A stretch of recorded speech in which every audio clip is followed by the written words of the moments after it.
നമസ്കാരം. ഇന്ത്യയുടെ അയൽ രാജ്യമായ ബംഗ്ലാദേശ് അക്ഷരാർത്ഥത്തിൽ നിന്ന് കത്തുകയാണ്. അവിടെ കുറെ കാലമായി വളരെ വലിയ പ്രക്ഷോഭങ്ങൾ നടക്കുകയാണ്. അതിൻ്റെ കുന്തമുന എന്ന് പറയുന്നത് ഇന്ത്യ വിരുദ്ധതയാണ്. കൃത്യമായി പറഞ്ഞാൽ 2024 സെപ്റ്റംബർ, ഒക്ടോബർ അല്ലെങ്കിൽ ജൂലൈ, ഓഗസ്റ്റ് മാസത്ത് നടന്ന വലിയ പ്രക്ഷോഭം ഷെയ്ഖ് ഹസീനയുടെ പതനത്തിൽ കലാശിക്കുകയും ഷെയ്ഖ് ഹസീനയ്ക്ക്, ദീർഘകാലം പ്രധാനമന്ത്രിയായിരുന്ന ഷെയ്ഖ് ഹസീനയ്ക്ക് ഇന്ത്യയുടെ ഭൂപ്രദേശത്തെ കടന്നു വരികയും അഭയം സ്വീകരിക്കുകയും ചെയ്യേണ്ട ഒരു അവസ്ഥയുണ്ടായി. പക്ഷെ അവിടെ പുതിയതായി രൂപപ്പെട്ട ഗവൺമെൻറ്, അത് മുഹമ്മദ് യൂനിസ് എന്ന നൊബേൽ സമാധാന സമ്മാന ജേതാവാണ്. മൈക്രോ ഫിനാൻസിങ് രംഗത്തെ അതികായൻ, ബംഗ്ലാദേശിൻ്റെ തലവര തന്നെ മാറ്റിമറിക്കുന്ന വലിയ രീതിയിലുള്ള വിപ്ലവകരമായ പുതുമകൾ സാമ്പത്തിക രംഗത്ത് കൊണ്ടുവന്ന ആളാണ്, ആശയങ്ങൾ കൊണ്ടുവന്ന ആളാണ്.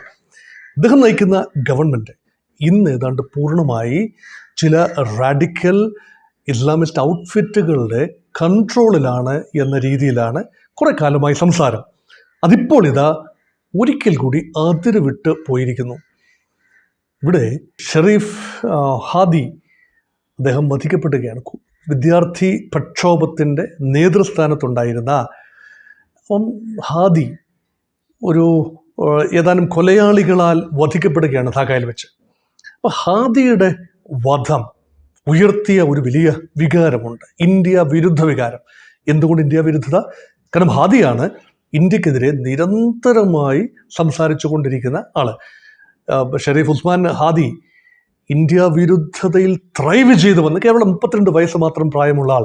കഴിഞ്ഞ വർഷത്തെ പ്രക്ഷോഭത്തിൽ, ഷെയ്ഖ് ഹസീന വിരുദ്ധ പ്രക്ഷോഭത്തിൽ വിദ്യാർത്ഥികളുടെ ഭാഗത്ത് നിന്നുകൊണ്ട് പോരാടിയ ഒരു നേതാവാണ്. അയാളുടെ പ്രധാനപ്പെട്ട ഇതിവൃത്തം എന്ന് പറയുന്നത് ഇന്ത്യയാണ് ബംഗ്ലാദേശിൻ്റെ എല്ലാ പ്രശ്നത്തിനും കാരണം. തങ്ങൾ പാകിസ്ഥാനോടൊപ്പം ചേർന്ന് നിന്ന സമയത്ത് ഐശ്വര്യമായിരുന്നു. യഥാർത്ഥത്തിൽ ചരിത്രം നമുക്കറിയാം. പാകിസ്ഥാൻ്റെ, അതായത് പടിഞ്ഞാറൻ പാകിസ്ഥാൻ, ഇന്നത്തെ പാകിസ്ഥാൻ ഭാഗത്തു നിന്ന് വന്ന മേൽക്കോയ്മ, മേധാവിത്വം, അടിച്ചമർത്തൽ, ബംഗാളി ഭാഷയോടും ബംഗ്ലാ ജനതയോടുമുള്ള നീതി നിഷേധം, രാഷ്ട്രീയ അധികാരം പങ്കുവെക്കാൻ അവർ വിസമ്മതിച്ചത് ചരിത്രപരമായ കാരണങ്ങളാണ്. അതുകൊണ്ട് റസാക്കേഴ്സ് എന്ന് വിളിക്കുന്ന ആളുകളാണ് പാകിസ്ഥാൻകാർ. അതായത് ബംഗ്ലാദേശിൻ്റെ അസ്തിത്വത്തെ തന്നെ കവർന്നെടുത്ത മർദ്ദകരാണ്. ആ മർദ്ദകരെ യജമാനനായി കാണുന്ന ജമാഅത്തെ ഇസ്ലാമിയുടെ യൂണിറ്റുകൾ, അതുപോലെ പുതിയതായി രൂപപ്പെട്ട പാർട്ടികൾ, വിദ്യാർത്ഥി നേതാക്കൾ, ഇവരെല്ലാം ശക്തമായ ഇന്ത്യ വിരുദ്ധതയിലാണ് ആറാടിയിരുന്നത്. അങ്ങനെ ഒരു നേതാവാണ് അവിടെ വധിക്കപ്പെട്ടത്. അദ്ദേഹത്തിൻ്റെ ചികിത്സാർത്ഥം കഴിഞ്ഞ ഡിസംബർ മാസം 12-ാം തീയതി ഹാദിക്ക് വെടിയേൽക്കുന്നു. ഉടനെ തന്നെ സിംഗപ്പൂരിലേക്ക് കൊണ്ടുപോകുന്നു. സിംഗപ്പൂരിൽ വെച്ച് അദ്ദേഹത്തിൻ്റെ മരണം സ്ഥിരീകരിക്കുന്നു. ശവശരീരം, മൃതദേഹം ബംഗ്ലാദേശിലേക്ക് കൊണ്ടുവരികയാണ്. വലിയ ആഘോഷത്തിൽ അവിടെ സംസ്കാര ചടങ്ങുകൾ നടക്കുകയും ചെയ്തു. അതിനുശേഷം ഒരു ഇന്ത്യ വിരുദ്ധതയുടെ വലിയ ഒരു സൂചനയായി ഇപ്പോൾ ഹൈന്ദവ ദേവാലയങ്ങളുടെ നേരെയുള്ള ആക്രമണം തുടരുകയും ഈ മോബ് ലിഞ്ചിങ്, ഒരുപാട് ഹിന്ദുക്കളെ ഇവിടെ മോബ് ലിഞ്ചിങ്ങിന് വിധേയമാക്കി. അപ്പോൾ അതുകൊണ്ട് ഒരു ചെറുപ്പക്കാരൻ അവിടെ വധിക്കപ്പെടുകയും ചെയ്തു. ആൾക്കൂട്ടം ഒരു കാരണവുമില്ലാതെ തെരഞ്ഞു പിടിച്ച് തല്ലിക്കൊല്ലുന്ന ഒരു അവസ്ഥയും ഉണ്ടായി. അപ്പം അങ്ങനെയുള്ള ഒരു അന്തരീക്ഷത്തിൽ ബംഗ്ലാദേശിൽ ഇപ്പോൾ ഇന്ത്യ ഏത് രൂപത്തിൽ ഇടപെടേണ്ടതുണ്ടോ അതോ അയൽ രാജ്യത്ത് സംഭവിക്കുന്ന കാര്യങ്ങളിൽ തങ്ങൾക്ക് ഒരു ശ്രദ്ധയുമില്ല, തങ്ങളുടെ കാര്യമല്ല. ഷെയ്ഖ് ഹസീനയ്ക്ക് തങ്ങൾ അഭയം കൊടുത്തു. ബംഗ്ലാദേശ് സർക്കാർ ഔപചാരികമായി എക്സ്ട്രഡിഷൻ വിട്ടുതരണം എന്നാവശ്യപ്പെട്ടു. കാരണം ഷെയ്ഖ് ഹസീനയെ ബംഗ്ലാദേശിലെ ഒരു തട്ടിക്കൂട്ട് കോടതി വധശിക്ഷയ്ക്ക്, വേണമെങ്കിൽ കാങ്കരു കോർട്ട് എന്നൊക്കെ പറയാവുന്ന ഒരു തട്ടിക്കൂട്ടിയെടുത്ത ഒരു തൽക്കാലത്തേക്ക് ഒരു ട്രൈബ്യൂണൽ വധശിക്ഷ വിധിച്ചു. ഷെയ്ഖ് ഹസീനയുടെ ഭാഗം കേൾക്കാൻ അവിടെ ആരും ഉണ്ടായില്ല. ഷെയ്ഖ് ഹസീനയുടെ പാർട്ടി അവാമി ലീഗിനെ നിരോധിക്കുകയും ചെയ്തു. തെരഞ്ഞെടുപ്പ് നടക്കാൻ പോകുന്നു ഫെബ്രുവരി 12-ാം തീയതി ബംഗ്ലാദേശിൽ. 2026 ഫെബ്രുവരി 12-ന് ബംഗ്ലാദേശിൽ പൊതു തെരഞ്ഞെടുപ്പ് നടക്കുകയാണ്. പൊതു തെരഞ്ഞെടുപ്പിൽ മത്സരിക്കാൻ പ്രധാനപ്പെട്ട പാർട്ടിയായ, ഇന്ത്യയോട് ചേർന്ന് നിൽക്കുന്ന പാർട്ടി കൂടിയായ ഷെയ്ഖ് ഹസീനയുടെ അവാമി ലീഗിന് അവസരമില്ല. എന്നാൽ പ്രതിയോഗിയായ ബീഗം ഖാലിദ സിയയുടെ ബംഗ്ലാദേശ് നാഷണൽ പാർട്ടിക്ക് അതിനുള്ള അവസരം ഉണ്ട്. താനും നാഷണൽ പാർട്ടിക്ക് ഒരു എഡ്ജ് ഉണ്ടാകാൻ സാധ്യതയുണ്ട്. അവാമി ലീഗ് ഇല്ല എങ്കിൽ പിന്നെയുള്ള ഔപചാരിക പ്രധാന പാർട്ടി ബംഗ്ലാദേശ് നാഷണൽ പാർട്ടിയാണ്. പക്ഷേ പുതിയ നാഷണൽ സിറ്റിസൺസ് പാർട്ടി എന്നൊരു പുതിയ പാർട്ടി രംഗത്ത് വരികയാണ്. അതുപോലെ ഈ കൊല്ലപ്പെട്ട ആൾ ഹാദിയുടെ ഒരു പാർട്ടിയുണ്ട്, അതൊരു ഇൻഖിലാബ് പാർട്ടി എന്നാണ് പറയുക. അപ്പം ഇൻഖിലാബ് മഞ്ച് പാർട്ടി, അപ്പോൾ ആ ഒരു സംഘടനയുടെ വേരോട്ടം എത്രയെന്നറിയില്ല. പക്ഷേ ധാക്കയിലെ 8ാം നമ്പർ കോൺസ്റ്റിറ്റ്യുവൻസിയിൽ നിയോജക മണ്ഡലത്തിൽ മത്സരിക്കാനിരുന്നതുമാണ്. അപ്പം അവിടെ വലിയ തോതിൽ ഇന്ത്യ വിരുദ്ധത എല്ലാ പാർട്ടികളും പാകിസ്ഥാനിൽ ചെയ്യുന്നത് പോലെ തന്നെ പാകിസ്ഥാൻ മുസ്ലിം ലീഗ് ആകട്ടെ, പാകിസ്ഥാൻ പീപ്പിൾസ് പാർട്ടി ആകട്ടെ, ഇമ്രാൻഖാൻ്റെ തെഹ്രീക്ക് ഇൻസാഫ് പാർട്ടി ആകട്ടെ, ഒക്കെ തന്നെ ഇന്ത്യ വിരുദ്ധത തെരഞ്ഞെടുപ്പ് പ്രചരണ കാലത്തെ ആവോളം ഉപയോഗിക്കും. അപ്പോൾ ഇപ്പോൾ ഫെബ്രുവരി നടക്കേണ്ട തെരഞ്ഞെടുപ്പിന് മുൻപുള്ള പ്രചരണ കാലമാണ്. ആ സമയത്തെ ആവോളം ഇന്ത്യ വിരുദ്ധത ആളിക്കത്തിക്കുകയും അതുമാത്രമല്ല പുതിയൊരു ദേശീയത അവിടെ വരികയാണ്, നവ ബംഗ്ലാ ദേശീയത. അതൊരു തരം ഇപ്പം അഖണ്ഡ ഭാരത് എന്ന BJP ഒക്കെ പറയുന്ന പോലെ, സംഘപരിവാർ സംഘടനകൾ പറയുന്നത് പോലെ ഒരു തരം ബംഗാളി, വിശാല ബംഗാൾ എന്ന രീതിയിലുള്ള ഒരു ദേശീയത വരികയാണ്.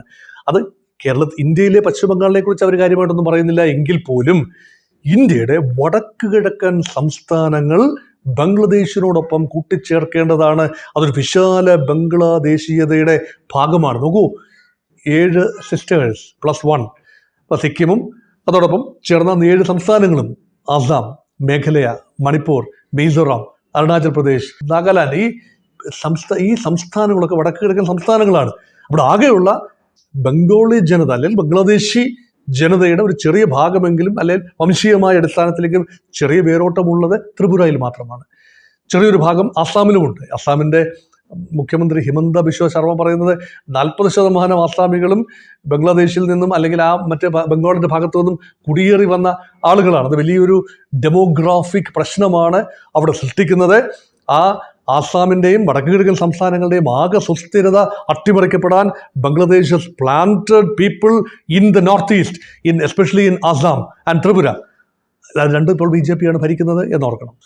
അപ്പം ഇന്ത്യയുടെ പശ്ചിമ ബംഗാളിൽ നിന്നും സിക്കിമിന് താഴെ കൂടെ ഈ 3-4 രാജ്യങ്ങൾ സമ്മേളിക്കുന്ന ഒരു മേഖലയിലൂടെ, അത് നേപ്പാൾ, ഭൂട്ടാൻ, ചൈന, ബംഗ്ലാദേശ്, ഇന്ത്യ, ഈ 5 രാജ്യങ്ങൾ സമ്മേളിക്കുന്ന സിലിഗുരി കോറിഡോറിലൂടെ, അതാണ് ചിക്കൻ നെക്ക് എന്ന് പറയുന്ന കോഴിക്കഴുത്ത്, കേവലം 22 കിലോമീറ്റർ മാത്രം ശരാശരി വീതിയുള്ള ഒരു ഇടുങ്ങിയ ഇടമാണ്. അതിലേക്കാണ് വടക്ക് കിഴക്കൻ സംസ്ഥാനങ്ങളിലേക്കുള്ള ഗതാഗത പാത, കരവഴിയുള്ള ഗതാഗതം.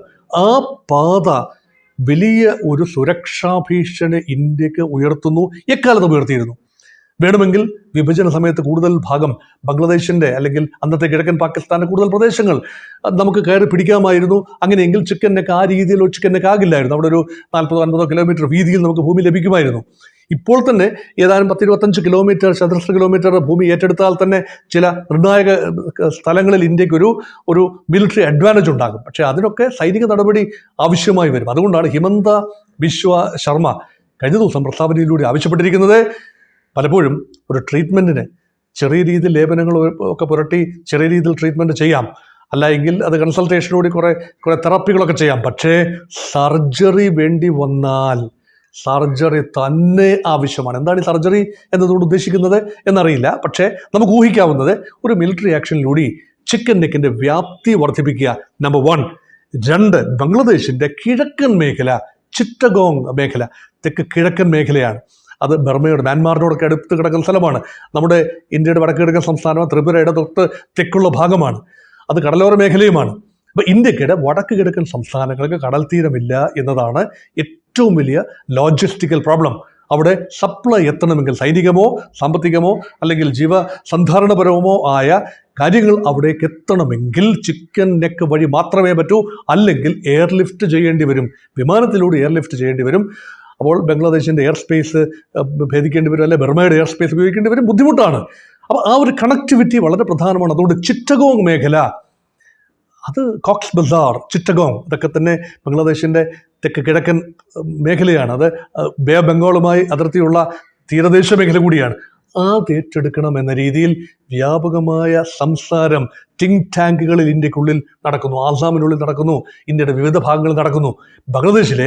ഇപ്പോൾ ബംഗ്ലാദേശ് എടുത്തിരിക്കുന്ന കഠിനമായ ഇന്ത്യ വിരുദ്ധത ഇന്ത്യയെ ഒരു പോരാട്ടത്തിൻ്റെ വഴി എത്തിക്കുമോ? പാകിസ്ഥാൻ വലിയ രീതിയിലുള്ള സഹായമാണ് ബംഗ്ലാദേശിന് ഇപ്പോൾ ചെയ്തുകൊണ്ടിരിക്കുന്നത്. സഹായം പണത്തിൻ്റെ രൂപത്തിലൊന്നുമല്ല. ബംഗ്ലാദേശിൻ്റെ സൈനിക ജനറൽ അവിടെ എത്തുന്നു, മിലിറ്ററി ട്രെയിനിങ് നടത്താനുള്ള സാഹചര്യം ഒരുക്കുന്നു. പാകിസ്ഥാൻ കപ്പലുകൾ ഇതംപ്രഥമമായ ചരിത്രത്തിൽ ആദ്യമായി ബംഗ്ലാദേശ് തീരത്തോട് അടുക്കുന്നു. ചൈന വലിയ താല്പര്യമെടുക്കുന്നു. ചൈനയും പാകിസ്ഥാനും തമ്മിലുള്ള ബന്ധം മുൻപത്തേക്കാൾ വഷളായി മാറി എന്നത് മാത്രമാണ് ഒരു രജതരേഖയായി ഇന്ത്യക്ക് കാണാനുള്ളത്. പക്ഷെ ബംഗ്ലാദേശ് എന്ന ഇന്ത്യയുമായി 4280 കിലോമീറ്റർ അതിർത്തി പങ്കിടുന്ന, കാരണം എല്ലാ ഭാഗത്തും ഇന്ത്യയാണ്. ബംഗ്ലാദേശിൻ്റെ പടിഞ്ഞാറൻ ഭാഗത്ത് നമ്മുടെ പശ്ചിമ ബംഗാളാണ്. അതുപോലെ ബംഗ്ലാദേശിൻ്റെ കിഴക്കൻ ഭാഗത്ത് ആസാമും മേഘാലയയും ത്രിപുരയും ഒക്കെ ഉൾപ്പെടുന്ന ഭാഗങ്ങളാണ്. അപ്പം ഈ ഭാഗവുമായി ഉള്ള വലിയ ഒരു അതിർത്തി, ഇത് പലതും 70% അതിർത്തിയും ബോർഡേഴ്സാണ്, സുഷിരങ്ങളുള്ള ബോർഡേഴ്സാണ്. അവിടെയൊന്നും വലിയ മതിൽ പോലൊന്നും കെട്ടിവെച്ചിട്ടില്ല. ആളുകൾക്ക് അങ്ങോട്ടും ഇങ്ങോട്ടും ഇറങ്ങാവുന്നതാണ്. ബംഗ്ലാദേശിൽ വലിയൊരു കലാപം നടന്നാൽ മുൻപ് 71 യുദ്ധസമയത്ത് സംഭവിച്ചതുപോലെ വലിയ രീതിയിൽ അഭയാർത്ഥികളെ കുത്തൊഴുക്ക് ഇന്ത്യയിലേക്ക് ഉണ്ടാകുമോ? വലിയ കൺസേണാണ്. അത് മാത്രമല്ല, ഇപ്പോൾ ഈ വിഷയം ഇത്രയും കത്തി നിൽക്കുന്നതിൻ്റെ മറ്റൊരു കാരണം കൂടെ പറയാതെ ഈ വീഡിയോ പൂർത്തിയാവില്ല. അത് പശ്ചിമ ബംഗാളിലെ തിരഞ്ഞെടുപ്പാണ്. അപ്പം പശ്ചിമ ബംഗാളിലെ തിരഞ്ഞെടുപ്പ് മമതാ ബാനർജിക്ക് അഭിമാന പോരാട്ടമാണ്. BJPക്ക് വലിയ നിലനിൽപ്പിന് വേണ്ടിയുള്ള പോരാട്ടമാണ്. ബംഗ്ലോ മണ്ണിലേക്ക് BJP കടന്നു കയറാൻ തുടങ്ങിയിട്ട് ഏറെക്കാലമായി. പാർലമെന്റ് തെരഞ്ഞെടുപ്പിൽ നിർണായകമായ നേട്ടം ഉണ്ടാക്കുകയും ചെയ്തിട്ടുണ്ട് പലപ്പോഴും. പക്ഷേ നിയമസഭാ തെരഞ്ഞെടുപ്പിൽ മമതാ ബാനർജിയെ പരാജയപ്പെടുത്താൻ കഴിഞ്ഞിട്ടില്ല. മമതാ ബാനർജിയുടെ വോട്ട് ബാങ്കിന്റെ നല്ലൊരു പങ്ക് ബംഗ്ലാദേശിൽ നിന്നും നുഴഞ്ഞു കയറി വരികയും പിന്നീട് ഇന്ത്യൻ പൗരത്വം എടുത്ത ആളുകളാണ്, സിറ്റിസൺസ് ആണ് എന്നതാണ് BJPയുടെ ആരോപണം. അത് ശരിയാകട്ടെ തെറ്റാകട്ടെ, പക്ഷേ അവിടുത്തെ മുസ്ലിം കമ്മ്യൂണിറ്റിയുടെ വലിയൊരു ഭാഗത്തിന്റെ പിന്തുണ BJPക്ക് അല്ല, മറിച്ച് തൃണമൂൽ കോൺഗ്രസിനും മമതാ ബാനർജിക്കുമാണ്. അപ്പം മമതാ ബാനർജിക്ക് ബംഗ്ലാദേശ് വിരോധവും ഇന്ത്യയിൽ വേവുന്നൊരു പരിപ്പാണ്. അത് ബംഗാളിലെ തെരഞ്ഞെടുപ്പിൽ ഭാരതീയ ജനതാ പാർട്ടിക്ക് നേട്ടമുണ്ടാകാൻ വേണ്ടി മനഃപൂർവ്വമായി ബംഗ്ലാദേശിലെ വിഷയത്തെ ഒരു പരിധിയിൽ കൂടുതൽ ആംപ്ലിഫൈ ചെയ്യുന്നു എന്ന പരിഭവം ബംഗാളിലെയെങ്കിലും ചില വിഭാഗങ്ങൾക്കുണ്ട് എന്നതുകൂടി ചേർത്ത് വായിച്ചെങ്കിൽ മാത്രമേ വളരെ ബാലൻസ്ഡായി ഈ വിഷയത്തെ വിലയിരുത്താനാവൂ.